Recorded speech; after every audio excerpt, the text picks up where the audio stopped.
खबर यूपी के मऊ से है, जहां पर बीजेपी विधायक केतकी सिंह का बड़ा बयान सामने आया है।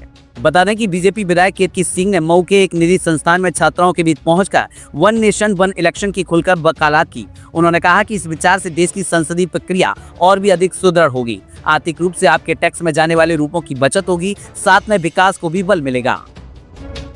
वहीं मीडिया से बातचीत में केतकी सिंह ने उत्तर प्रदेश के मुख्यमंत्री यानी कि योगी आदित्यनाथ की जमकर तारीफ की। उन्होंने कहा कि योगी जी बब्बर शेर हैं और उनके सामने विपक्ष के सारे नेता सिर्फ रंगे सियार हैं। केतकी सिंह ने दावा किया कि योगी आदित्यनाथ जैसे नेता की लोकप्रियता सिर्फ देश में ही नहीं बल्कि नेपाल और बांग्लादेश जैसे देशों में भी है। वहीं और क्या कुछ कहा, आइए हम आपको सुनवाते हैं। गुजरात अमित शाह जी का नहीं है, अमित शाह जी गुजरात के, नरेंद्र मोदी जी का गुजरात नहीं है, गुजरात के नरेंद्र मोदी जी है। तो मुझे बताइए, अगर कोई गुजरात का व्यक्ति अगर इस उत्तर प्रदेश में कहीं भी कोई काम कर रहा है तो ये बात सीधे जोड़ देना कि वो अमित शाह के बेटे का है या अमित शाह जी का है या नरेंद्र मोदी जी का है, ये गलत है। भाई गुजरात का व्यक्ति को भी अधिकार है कि वो उत्तर प्रदेश में काम करे या देश में काम करे। उत्तर प्रदेश के भी व्यक्ति को अधिकार है कि उसको पूरे देश में काम करे। तो ये हम लोग बांटने क्यों जा रहे हैं, इस तरह का प्रश्न क्यों? भाई गुजरात का व्यक्ति कोई भी हो सकता है जो आकर कहीं काम करे। मुझे तो नहीं इस तरह का कोई पता है कि जय शाह जी का ऐसा कोई कंपनी है। देखिए, जब हम जातियों को पूछते हैं, जातियों का फॉर्म भराते हैं या जातियां लेकर चलते हैं, उसका अर्थ ये कहीं नहीं रहता कि किसी जात की हमको राजनीति करनी है। भारतीय जनता पार्टी एक स्लोगन लेकर शुरू से चलती है कि भाई सबका साथ सबका विकास। उसमें जब हम जात पूछते हैं तो हम इसलिए पूछते हैं कि कहीं कोई भारत देश में ऐसा वर्ग ना बचे जिसका प्रतिनिधित्व ना मिले। हर जात का, हर वर्ग का प्रतिनिधित्व होना चाहिए।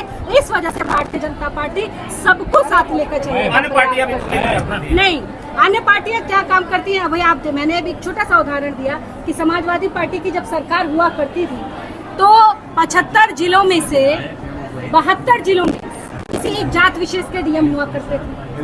जब आप फॉर्म भरा कर, जब आप नौकरियां लगाया करते थे, जब नौकरियां निकली करती थी लेखपाल की, पुलिस की, तो उनमें व्हाइटनर लगा के किसी एक विशेष जात वर्ग के लोगों को आगे बढ़ावा दिया जाता था। किसी एक विशेष धर्म के विशेष के लोगों के लिए अलग से कब्रिस्तान और ये और वो की व्यवस्था की जाती थी। तो हम उसका विरोध करते हैं। हम ये कभी नहीं, हम ये बिल्कुल नहीं कहते आप 75 में अलग अलग बिरादरियों के आप करेंगे डीएम, कौन विरोध करने जाएगा? आपने कहा, गुलाबो देवी ने कहा योगी शेर हैं, सामने वाले गीदड़ हैं, किसको इशारा करना है? जो भी सामने होगा उसको, मुसलमानों को। भाई मैं अब भाई बोलना तो नहीं चाहती कि कौन किसको और किस तरह, परंतु ये जरूर कहना चाहूंगी कि योगी आदित्यनाथ जी शेर नहीं, बब्बर शेर है। और जब से बब्बर शेर ने इस प्रदेश में चलना शुरू किया है, तब से ये जो गीदड़ के रूप में ये रंगे सियार घूम रहे थे, ये सब अपना अपना बिल पकड़ लिए। इनके लिए दो ही जगह बची है, या तो ऊपर लोग और नहीं तो जेल लोग। सियार कौन है? दिल्ली में भी मांग हो रही है योगी आदित्यनाथ की बुलडोजर की। सिर्फ दिल्ली में नहीं हो रही, आप देखिए अभी नेपाल में एक आंदोलन चल रहा था, उसमें श्रीमान योगी आदित्यनाथ जी की चल रही थी। विदेशों में भी हो रहा था, बांग्लादेश में चल रहा था, उसमें भी हो रही थी। तो लखनऊ से दिल्ली का सफर अब योगी तय करना शुरू कर दिया है योगी जी ने। भाई मेरे महाराज जी ने तो एक बात स्पष्ट कही, अभी उनका एक आपने सुना होगा, उनकी नजर में कुर्सी महत्वपूर्ण नहीं है, उनकी नजर में जनता महत्वपूर्ण है, देश महत्वपूर्ण है और पार्टी महत्वपूर्ण है। पार्टी उनको जो भूमिका देगी उस भूमिका में वो निश्चित तौर पर काम करेगी।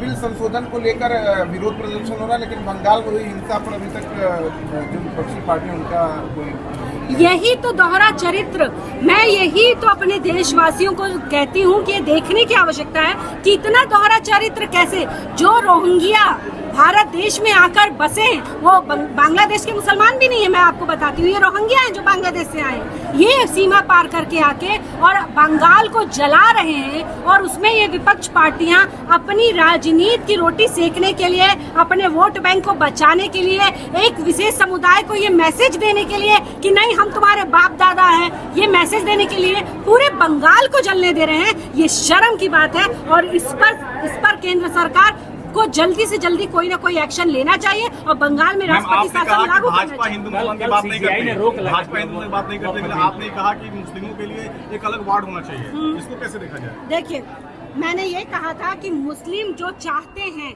जिन्हें हमारे त्योहार मनाने में दिक्कत है हमारे साथ, जिन्हें हमारे खान पान